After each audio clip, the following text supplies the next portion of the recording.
Welcome to Influential Entrepreneurs, bringing you interviews with elite business leaders and experts, sharing tips and strategies for elevating your business to the next level. Here's your host, Mike Saunders. Hello and welcome to this episode of Influential Entrepreneurs.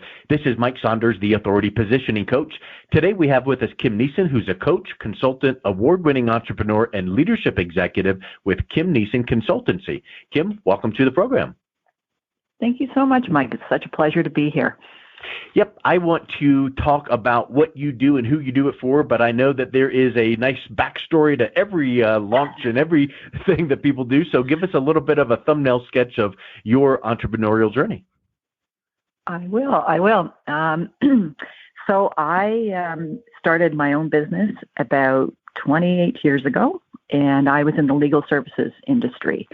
And, you know, it's funny, I worked for another entrepreneur who kind of lost her way a little bit and kind of lost the people skills. And I thought, you know, if this is such a great place to work, I think I can do it better. Yeah. And so I jumped from one entrepreneur working for one to becoming one myself. And through that process, I built a business from the ground up. And about 3 years ago, I sold to the largest player in our industry. And they're an American company. They purchased my company, first one in Canada for them. And then I joined their executive leadership team and helped them grow their presence in Canada. And, you know, I came to the fourth decade of being in this industry and thought, you know, I've learned so much, I've been through so much, and I really wanted to be able to help others. And so that has led to me developing my coaching and consultancy business. And so here I go again, being an entrepreneur right from the start. But You're like I guess those, that's what you the serial entrepreneur. You got it. I think that's awesome. You can't help yourself.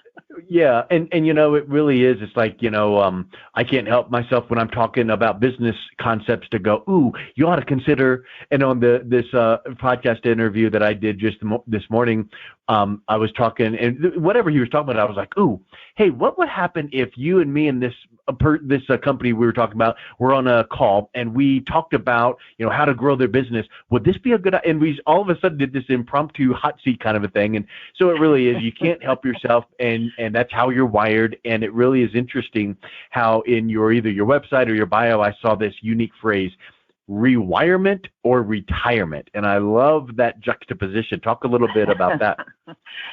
So, you know, as I was approaching this point where, you know, I mean, I could have stayed on, and I thought, you know, I really promised myself at some point I would do something else. And it feels like, you know, people keep saying, well, you're retiring. And I'm like, oh, it just doesn't sit right with me. And I thought, you know, it's not retirement. I'm just rewiring myself. I'm you know, and then the kind of, it's a rewirement. So, you know, I'm doing something different. I'm thinking differently. And at this stage of life, I can do it a little differently because the pressures I had as an entrepreneur back when I started the company were so different than they are today. You know, when I've built something and it was providing a wonderful lifestyle, and then I sold it. So my pressures are totally different. You know, I don't have a young family anymore and things like that. So it really feels like I'm rewiring myself for the next chapter. And that's where I came up with that. Well, I love that. And I think that it's a trend. I don't know how many decades the trend has been, but, you know, long gone are the days of, I will retire, I will sit on the beaches of the world or play golf or do whatever, and that's it. I think that so many times people take that step back and they pivot and they go, okay, guess what?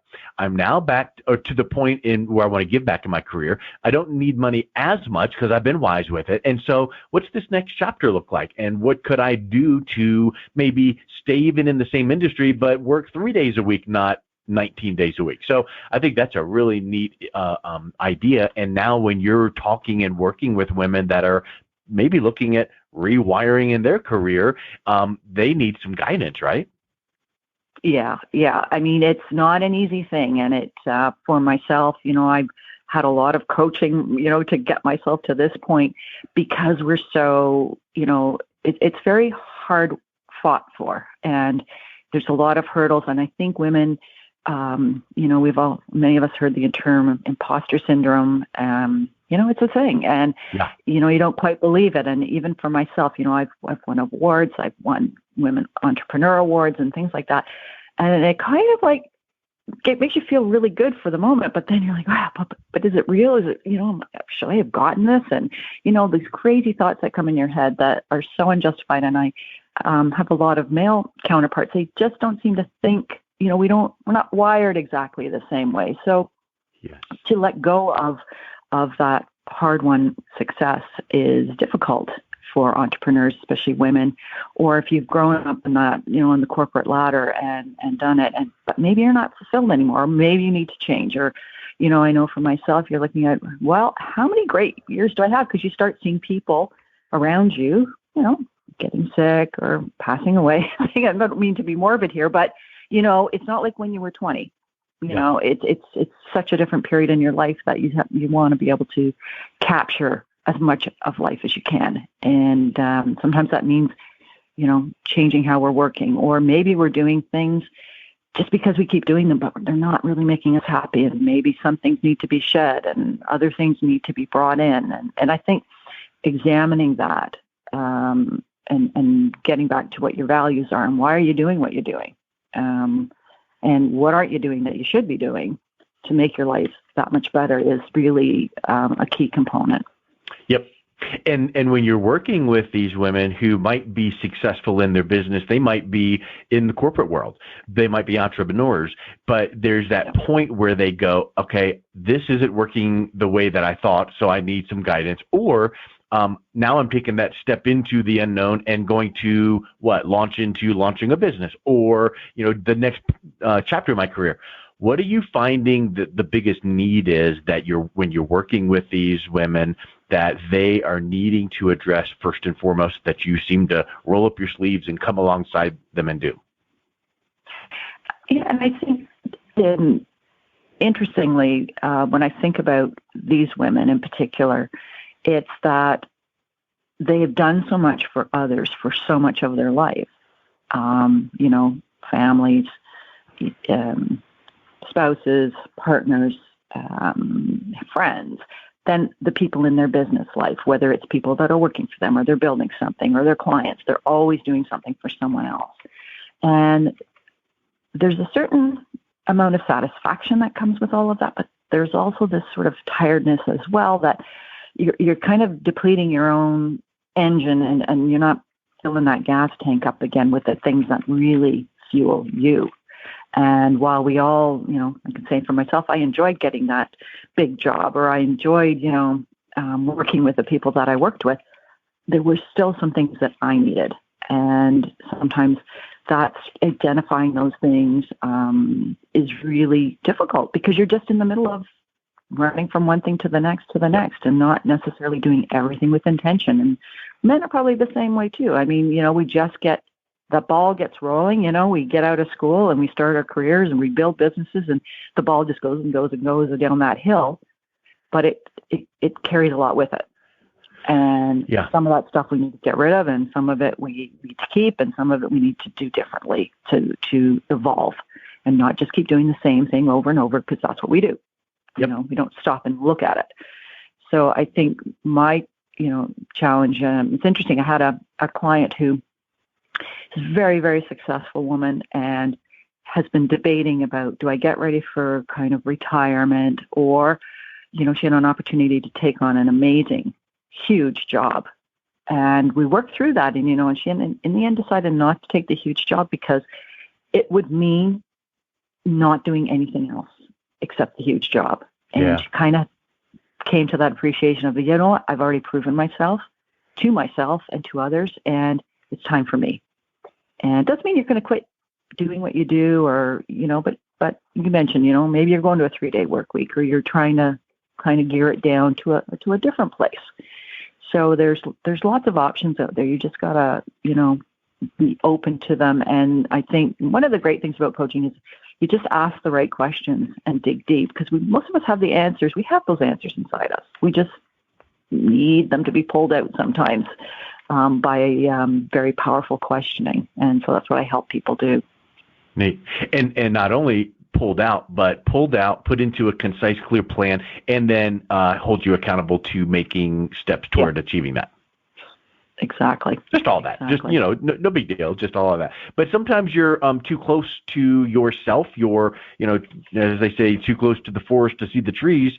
And you need someone with that third party perspective where they can say, you know what, here's what I'm seeing. You said this, and this might mean that you need to whatever. And I think that becomes, really helpful that way. So what are you finding when you start working with a client is some of the obstacles that they're hitting on that you then kind of come alongside and go, this is a challenge you might be facing now, and let's turn it into the challenge into the secret sauce.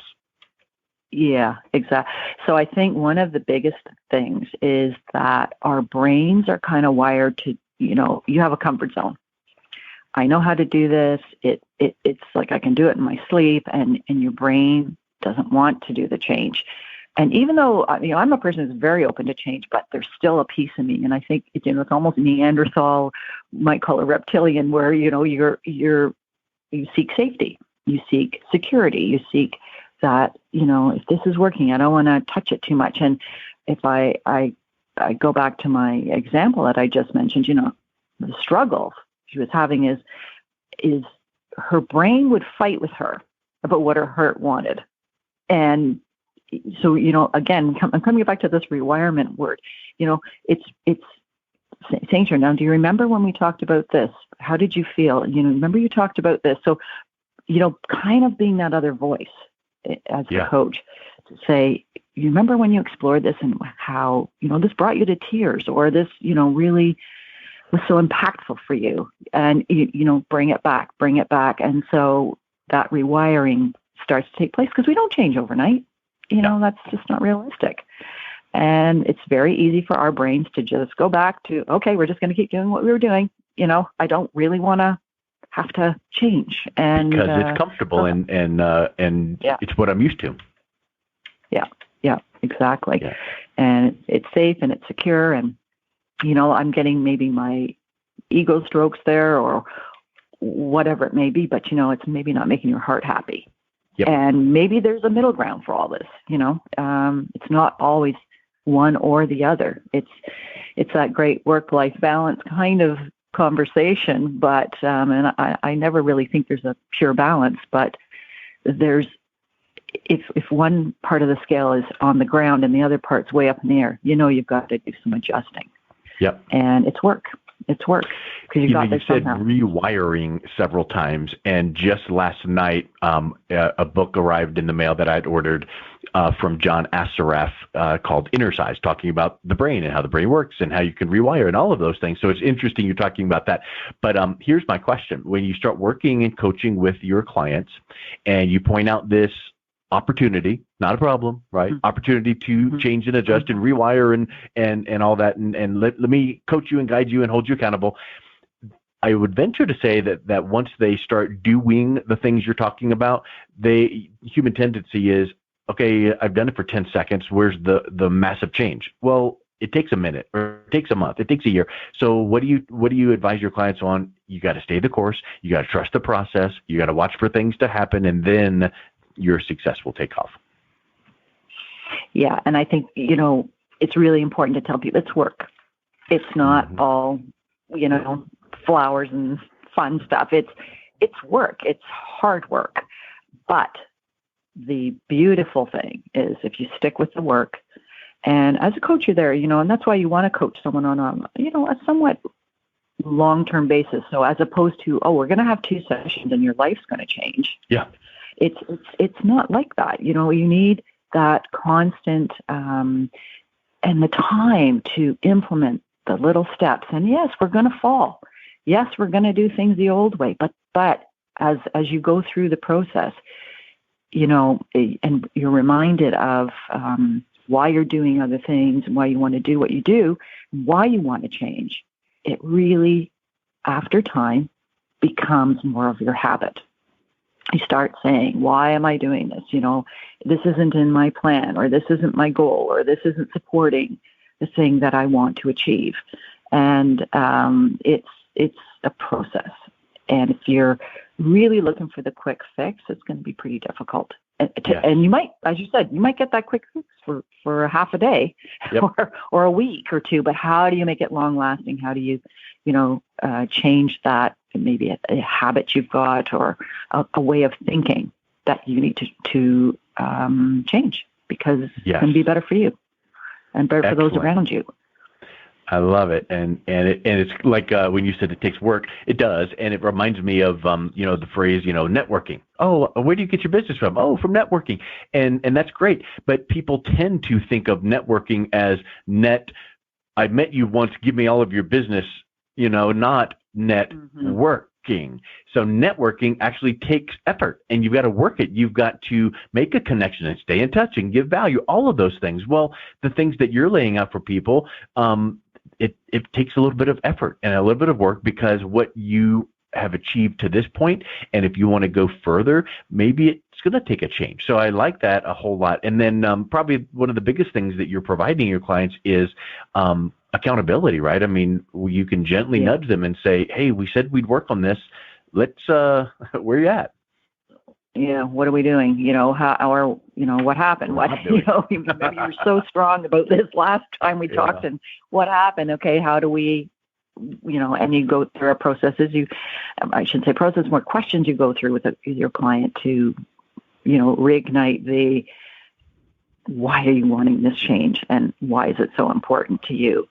And it's not easy. As we said, it's not easy, but it's totally doable. And I've lived it myself where, I make, maybe I'm going in one direction. It could be even in the business, because I'm feeling like a little bit ping-pongy, maybe things aren't happening, or I'm not riding out my low very well. And I'll make decisions that aren't smart. And, that's that old spur of the moment thing, whereas when I had a coach, I always was able to take the time to think through things clearly. And that coach would ask me questions to get me to my clarity. Yeah. And sometimes, we always say, the grass looks green on the other side, and you think, oh, I should be doing that, and I should be doing that. Well, there's a whole bunch of questions you need to ask yourself before you do those things. Yep. Are they really going to serve you? Are they going to serve the people around you? Are they going to, make your life better? So it's, and having that person to, bring it home to you in your meetings, and to celebrate your successes, because again, we don't really do that. I can share a really interesting story, Mike. I did a goals seminar for, I was in an entrepreneur organization, and our group had a fellow come in, and he did a whole goals workshop for the day. And I had all these goals, and I wrote them down on a piece of paper.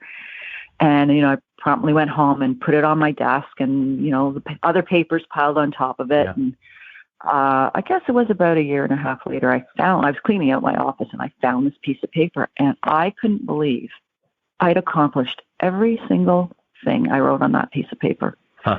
And, I can tell you that I would never have thought I did anything in that year and a half, really, until I saw it on that paper. And I'm like, wow, I had all these goals, and I did it. And it was a moment for celebration. Like, we don't appreciate how we're rocking it. Yeah. When you are, to have that person beside you to say, let's celebrate what you just accomplished. Like you changed this mindset. You said you would go do this thing, and you did it, and not just brush it under, okay, been there, done that, next, and that's so much of how we live our life, next. Yep. Especially as entrepreneurs, busy people, busy men. Check it off the list. Yep. Done. Next. Well, that reminds me of, you said the grass is greener on the other side. Well, I love these contrarian view quotes where in reality, the grass is greener where you water it. And if you can water your personal development, if you can water your goal setting and goal achieving, now all of a sudden you're going to be able to take yourself personally, professionally to the next level. So what I would say is at this point, if someone is interested in saying, Kim, you've resonated on a few of these points here, let me reach out and connect with you. What's the best way that someone can connect with you and learn more about what you do as a coach? Well, they can visit my website. It's Kim Neeson. That's KIMNEESON.com. And find me on LinkedIn. I'm there, and I offer free seminars and learnings, and I'm always happy to talk to somebody. Just, sometimes you just need someone who understands. And as a person who has both led people on an entrepreneurial basis and as a corporate leader, I think I can certainly resonate with much of the issues that women in particular, face, and be a good shoulder, just a good ear to listen. So I'm happy to do that for people. I want to help. That's Excellent. My thing now. Just awesome. give Well, back. Kim, thank you so much for coming on. It was a pleasure getting to know you and learning about what you do to serve your clients. Thank you so much, Mike. Wonderful. You've been listening to Influential Entrepreneurs with Mike Saunders. To learn more about the resources mentioned on today's show or listen to past episodes, visit www.influentialentrepreneursradio.com.